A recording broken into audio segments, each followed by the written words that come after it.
With this decisive intelligence, the Japanese prepare an operational plan sharper than historically. Better aerial refuel and arming schedules, staggered carrier launch times to mask intent, and improved radio silence discipline. Removal of loose chatter prevents U.S. codebreakers from triangulating IJN movements. No daring submarine logs hinting at fleet activity. On June 2nd, the combined fleet sails undetected toward the northwest. Maru transports carrying aviation gasoline and spare parts for bombers and fighters quietly join from Saipan. The invasion force for Midway remains on standby at the fortress island of Nauru, poised to commence invasion immediately once the carriers suppress Midway's air power. 2. Japanese carrier aviation strikes home. In this scenario, IJN's 5 carriers, Akagi, Kaga, Soryu, Hiryu, and the newly added Shokaku, benefit from the improved intelligence and meticulous planning. On dawn of June 4th, they launch strike waves simultaneously. The Japanese air groups approach within effective torpedo range before any Alaskan radar posts blink. At 0500, high-altitude bombers detach to hit the Midway airfield and fuel dumps, achieving near total destruction of American aircraft on the ground. At 0520, torpedo strikes from horizontal squadrons hammer the shallow-draft American destroyer USS Hammond, still alongside Yorktown, causing her to sink rapidly and impeding Yorktown's firefighting capability. Meanwhile, the twin dive bomber groups split to attack carriers and Midway's runways. Tokyo's flagship dive bomber squadron spearheads a near-perfect hit on Midway, splitting corrected action with Japanese Zero fighters, now supplemented by freshly overhauled Air Group 601 from Shokaku, giving them numerical superiority. U.S. Wildcats, lacking radar warnings, can't scramble in time. Those airborne are overwhelmed en route. 3. Yorktown's downfall and a missed counterstroke. American scout planes, operating under older operating plans and hampered by newly instituted IJN radio discipline, spot the Japanese fleet only when it's too late. Yorktown's lone dive bomber strike at the Japanese carriers hits only Akagi's deck edge, not enough to cripple. In return, Japanese Wave 2, armed with torpedoes, rushes in. Yorktown, cut off by submarines and destroyers that historically failed to make contact, comes under punishing torpedo and bomber attack. In this alternate timeline, those submarines S-19 and S-41 do not intercept, U.S. signals failure and command misreads. At 0900, Yorktown is fatally damaged, motionless. The loss echoes across American command. The Pacific Fleet has just forfeited its only fully operational carrier. 4. Midway ground assault begins. With Midway's air defenses destroyed and U.S. carriers devastated, Yamamoto greenlights the ground assault. Japanese troop transports, escorted by battle wagons including Yamato and Nagato, close in by June 5th. Marines and Special Naval Landing Forces, SNLF, launch parachute and beach landing operations. On the island, exhausted American defenders scramble to reorganize. Lieutenant Colonel Harold Werker leads a hastily regrouped handful of Marines, reinforced by remnants from Yorktown, including naval infantry and at units. Coastal artillery fires sporadically into Japanese craft, but with supply reserves destroyed, U.S. guns are undercut by lack of ammo and air support. On day 2 of invasion, June 5th, Japanese captured the eastern airfield, establishing a beachhead. U.S. forces, outnumbered and ground-strafed by newly deployed Type 99 dive bombers, fall back to bunkers near the western bluff. Rear Admiral Frank Fletcher, surviving the aerial slaughter above, radios President Roosevelt with grim news. "We were parked. They came in like lightning." V. Strategic repercussions. American reacts. Japan consolidates. World Watch. The U.S. Navy reeled, but Washington refuses defeat. Reeling from the shocking hit, Admiral Nimitz accelerates production of Essex-class carriers and orders Operation MOM, Move on Mockingbird, redirecting every available ship and aircraft to the Midway engagement zone. However, over the next 2 weeks, as Japanese ground reinforcements pour in, reef beaches are mined, runways repaired, and Midway transforms into a Japanese fortress base. Within 30 days, more than a dozen land-based fighters defending air corridors between Hawaii and American West Coast are shot down. Carrier doctrine. The U.S. Navy hones doctrine around air superiority over battle fleets, moving away from traditional gunnery competitions. Industrial resolve. Calls for an even more massive shipbuilding push are emphatic. Older carriers like Lexington are reactivated and rebuilt for speed, less explosive magazines, and better air-to-air escort capabilities. And yet, strategic tone in Tokyo is jubilant. Yamamoto orders Yamazuki, commander of the Aleutian Task Force, to swing northward, conducting harassing raids on Alaskan islands, stretching American defenses. Meanwhile, Shokaku and Zuikaku stay at Midway, maintaining continuous air patrols to shepherd bombing runs at Oahu and the California coast, setting up the next stage. By late June, Japan holds Midway as Fortress Jewel. The U.S. Pacific Fleet has lost a carrier and suffered a devastating defeat. While American introspection and shipbuilding accelerate, Japan also has to absorb the effects of overextended supply lines and garrison needs. Tokyo declares triumph, but war isn't over. With Midway in Japanese hands, Tokyo erupts in celebration. Headlines proclaim, "Pacific peace secured." Emperor Hirohito, in a rare address, praises the bravery of Yamamoto's fleet and frames the victory as a divine sign of imperial destiny. Yet, Japan's high command knows the truth. The war isn't over. America still has vast reserves and industrial potential. Yamamoto is uneasy. He knows the U.S. will not negotiate peace, especially after Pearl Harbor and now Midway. He urges the Imperial General Headquarters to quickly transform Midway into an impregnable base, fearing a U.S. counterstrike within months. While the propaganda celebrates conquest, Yamamoto is already worried about what comes next. 2. Fortress Midway, the new Gibraltar of the Pacific. By late June, Japan begins an all-out push to reinforce Midway. Engineers from the Imperial Army and Navy work double shifts to install anti-aircraft emplacements, radar stations, Type 2 Mark II Model 1, underground fuel bunkers, and torpedo bomber staging hangars. Concrete shelters are poured using prefabricated segments shipped from Saipan and the Marshalls. 3 aircraft runways are rebuilt. The old American airstrip becomes the forward base for Mitsubishi A6M0 fighters and Yokosuka D4Y dive bombers. Radar is primitive but effective enough to detect incoming squadrons from hundreds of miles out. Minefields are laid in the surrounding waters. At peak build-out, the garrison reaches 8,000 personnel, double what the Americans ever maintained. The Japanese begin rotating out carrier-based pilots to defend the island. This allows them to rest veterans and transition to a strategy focused on land-based air superiority. Midway becomes not just a forward base, but a hammer pointed at Hawaii. Tokyo now has a platform within striking distance of Pearl Harbor 24/7. 3. U.S. staggered but unbroken. Nimitz rethinks strategy. Washington is stunned. Public confidence drops. Radio broadcasts ask, "Is Hawaii next?" Roosevelt's war cabinet meets daily. Calls for General MacArthur to take charge of the Pacific Theater Mount. Admiral Chester Nimitz, now under immense pressure, shifts to a more conservative doctrine.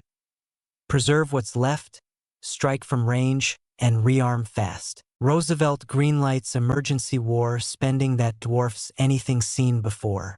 The Essex-class carriers in production are pushed into round-the-clock construction. 24-hour shipyard shifts begin at Norfolk, Puget Sound, and San Diego.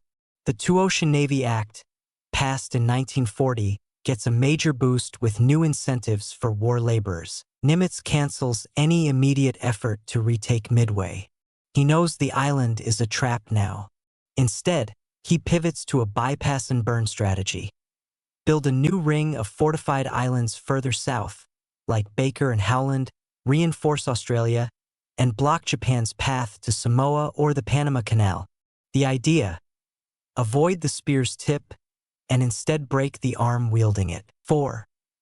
Bombing Hawaii, Japan's new power projection. Emboldened by Midway, Yamamoto launches a limited bombing campaign on Hawaii. Using Midway as a refueling and staging base, twin-engine Mitsubishi G4M Betty bombers with fighter escort conduct weekly raids on Oahu. The first wave on July 3rd hits the Pearl Harbor dry docks and oil tanks. Although damage is limited, the psychological effect is enormous. Hawaii is no longer out of reach. The U.S. population panics. Air raid drills in San Francisco and Los Angeles become routine. On the East Coast, some fear Japan and Germany may coordinate strikes. The attack also reveals a new threat. With Midway in Japanese hands, the U.S. Navy cannot guarantee safe convoy lines in the Central Pacific. Supply ships begin taking longer southern routes, stretching logistics and slowing any plans to reinforce the front. Meanwhile, Japanese submarines lurk closer to the west coast. One even fires on a U.S. freighter near Seattle. Tokyo is proving it can project fear, not just force. Cracks in the rising sun, overextension and strain. Japan's victory at Midway masks a deeper problem: overreach. Supplying Midway drains ships, fuel, and manpower. The island sits on the outer edge of Japan's naval logistics. Every gallon of fuel must be shipped in vulnerable tankers. Every new pilot flown in is one less defending Rabaul or the Philippines. Yamamoto quietly warns the Imperial Army, "We have won Iraq. Now we must feed it." Some generals scoff, saying the U.S. will sue for peace before long. But others, especially those managing the war in China, worry the war is pulling too many resources away from the Asian mainland. Inside the Japanese high command, factional divides deepen. Army generals want more troops in China. Navy admirals argue for more carriers. Tokyo only has so much steel and fuel to go around, and maintaining a base 1,300 miles from Japan starts to look more like a liability than a strength. Setting up the next stage. By August 1942, both sides are recalibrating. The U.S. is bloodied but focused. Japan is victorious but stretched thin. Midway is no longer a strategic opportunity, it's a strategic bet.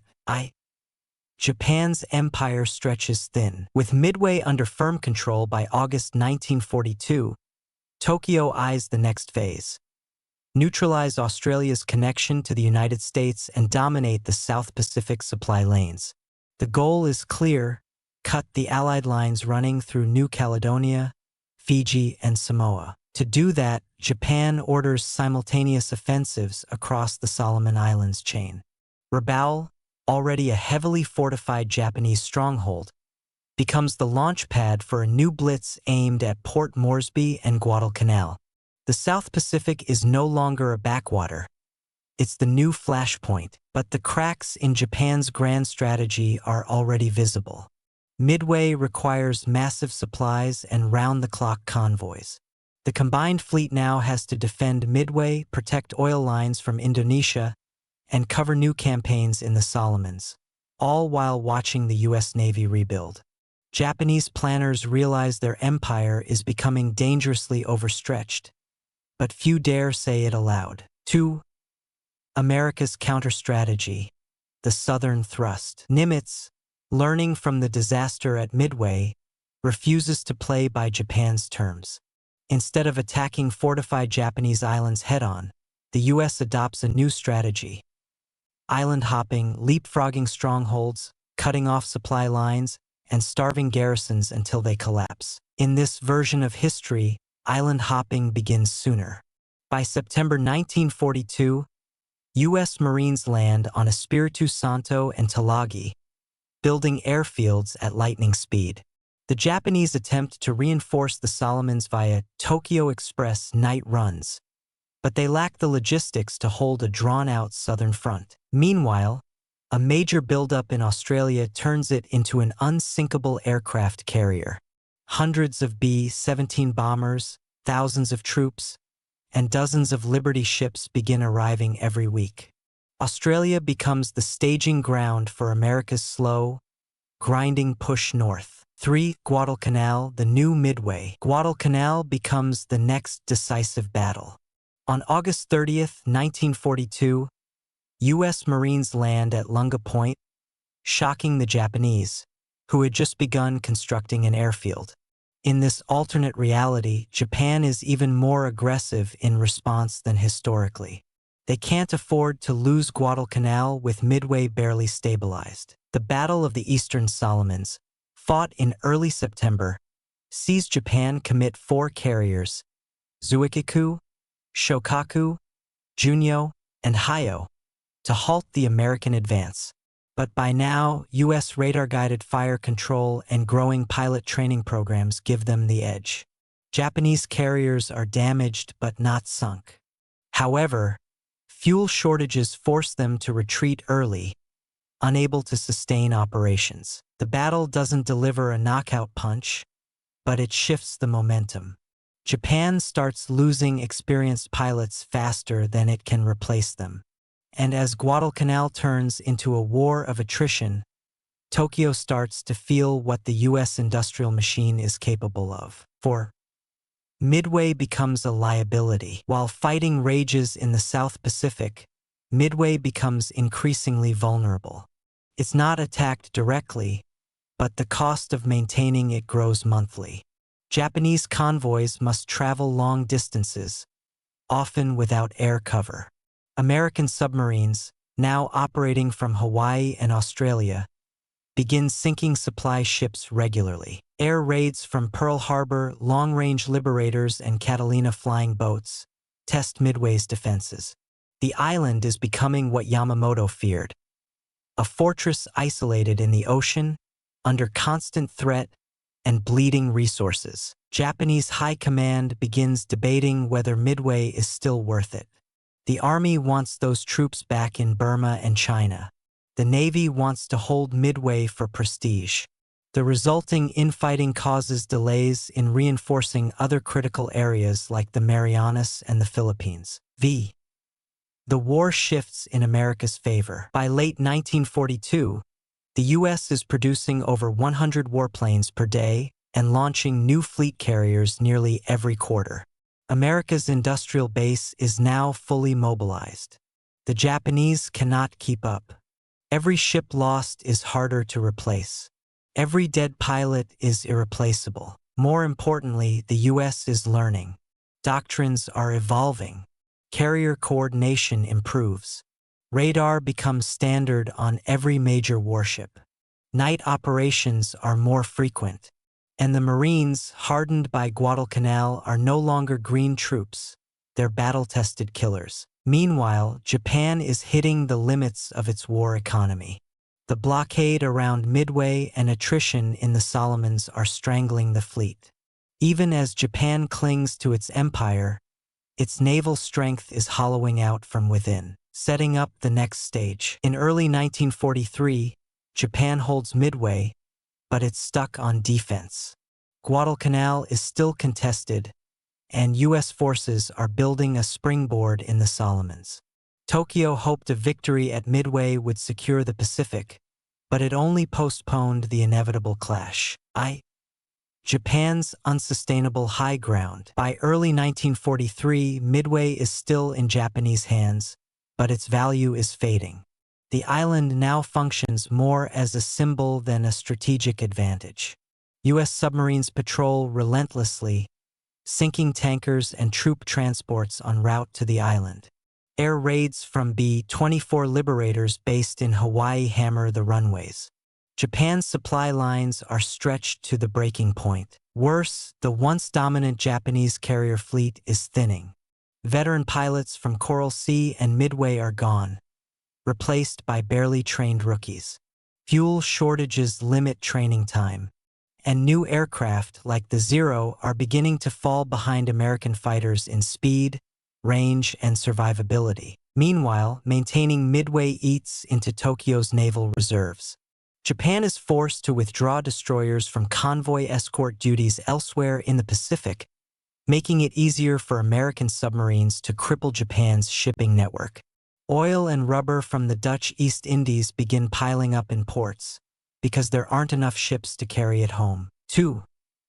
Operation Iron Anvil. America retakes the initiative. In May 1943, Nimitz launches Operation Iron Anvil, the next major phase in the Pacific War.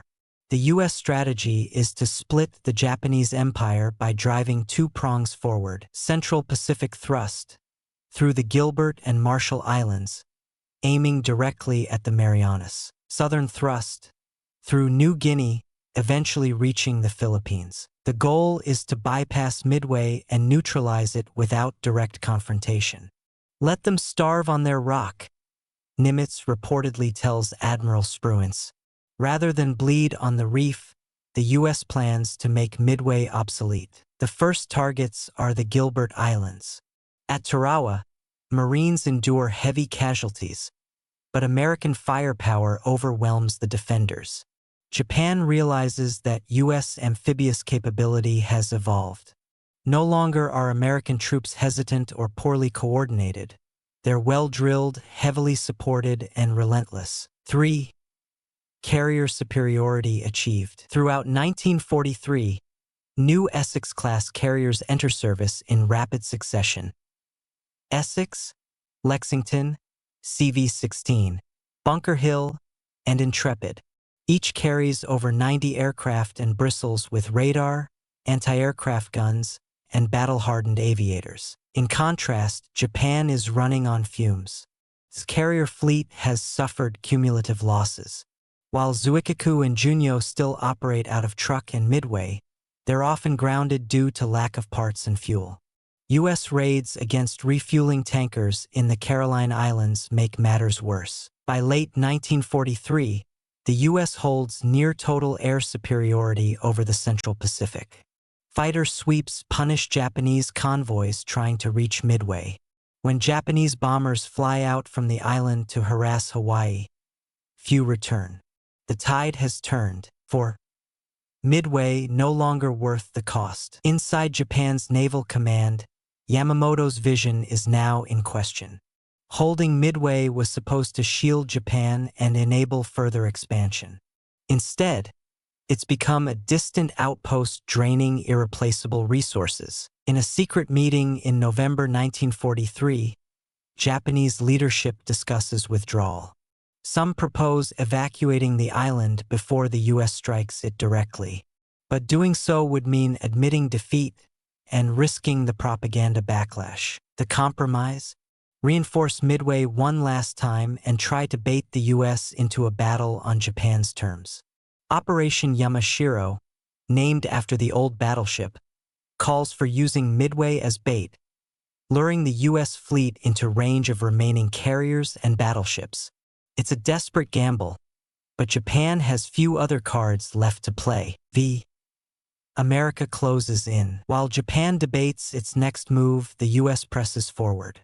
The Marshall Islands fall in early 1944. U.S. forces bomb Truk Lagoon, sinking dozens of Japanese ships in harbor. The once feared Japanese naval base is left smoldering. Thousands of tons of oil and munitions go up in flames. From there, the U.S. strikes at the Marianas, Saipan, Tinian, and Guam. These islands are within bomber range of Tokyo. Japanese resistance is fierce, but ineffective.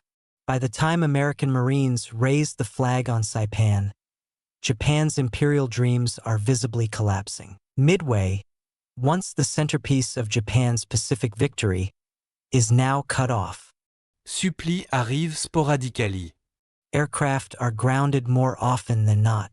U.S. recon planes fly overhead without challenge. The base becomes a ghost ship in the middle of the ocean, held by pride, not logic, setting up the final stage. By mid-1944, Japan's early victory at Midway means nothing. The U.S. has leapfrogged around it, dominated the Central Pacific, and is preparing to strike the Philippines and Iwo Jima. Japan's navy is crippled. Its pilots are green. Its people are bracing for the worst. The breaking point. By early 1944, Japan's empire is overextended and fraying. Despite the early triumph at Midway, Tokyo's forces are now losing ground across every front. The Imperial Japanese Navy has suffered staggering losses in the Solomons and Marshalls. Fuel is critically low. The vaunted Zero fighters are outdated, and the carrier fleet, once feared, is now reduced to skeleton crews and hollow hulls. Inside Tokyo's high command, arguments over what to do with Midway boil over. Some want to hold it to the last man. Others suggest evacuating quietly. But in the end, the decision is made for them by America. 2. Operation Knife's Edge. The fall of Midway. In September 1944, the United States launches Operation Knife's Edge, a full-scale air-sea assault to retake Midway and finally erase Japan's foothold near Hawaii. This time, the U.S. brings overwhelming force: 5 Essex-class carriers, 2 fast battleships, dozens of destroyers, and over 300 aircraft. Long-range bombers from Hawaii soften the island for a week before the invasion. When U.S. Marines land on Midway's western reef, they find the Japanese defenders battered, exhausted, and short on everything. What follows is not a clean victory, but a brutal, close-quarters bloodbath. Cave networks, booby traps, and suicide charges take a heavy toll. But by October 2nd, the Stars and Stripes once again fly over Midway Atoll. Tokyo loses over 6,000 men. The U.S. loses 1,500. For Japan, it is not just a military defeat, it is symbolic annihilation. The one great victory that had reshaped the Pacific has been undone. And now the American juggernaut is rolling toward the Japanese homeland. 3. The Marianas and the bombing of Japan. With Midway retaken and the Marianas secured, the U.S. begins sustained bombing raids on Japan itself. From Saipan and Tinian, B-29 superfortresses now reach Tokyo, Nagoya, Osaka, and Hiroshima. Bombing missions intensify, targeting industrial hubs and military infrastructure with brutal efficiency. Tokyo's cities burn. Supply chains collapse. Civilians suffer under constant air raids. Japan's factories slow to a crawl. The Navy has effectively ceased to function. What few aircraft remain are reserved for defense and, increasingly, suicide missions. Kamikaze tactics emerge earlier and with greater desperation than in our timeline. Back in Washington, debates swirl about how to end the war quickly.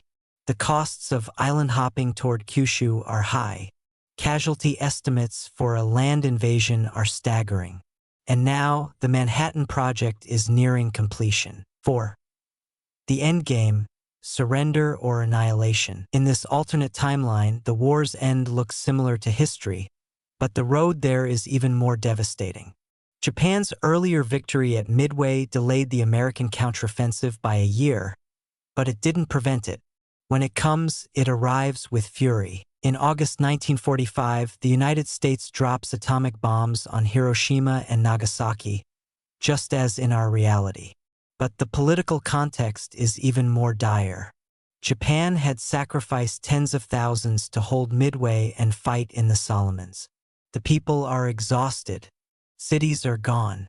The emperor is forced to choose between unconditional surrender or complete destruction. On August 15, 1945, Japan surrenders. The war ends, but not as the Japanese imagined when they captured Midway in 1942. The legacy of an alternate Midway. In this alternate timeline, Japan's victory at Midway had massive short-term effects, but disastrous long-term consequences. Tactically, It crippled the U.S. Pacific Fleet early and allowed Japan to seize a forward base. Strategically, it gave Japan overconfidence and led to a disastrous overextension. Politically, it stiffened American resolve and accelerated U.S. industrial militarization. Midway, far from being Japan's shield, became a millstone draining fuel, manpower, and ships that could have defended the home islands.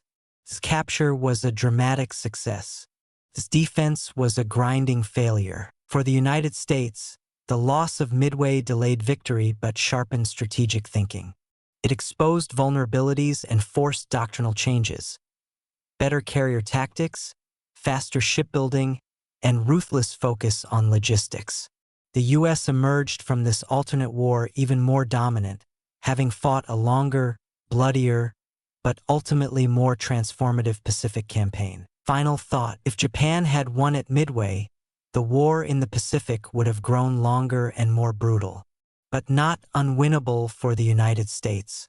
Because while Japan won a battle, America was built to win wars. Let me know if you'd like a visual timeline, character perspectives, or alternate endings spun off from this version.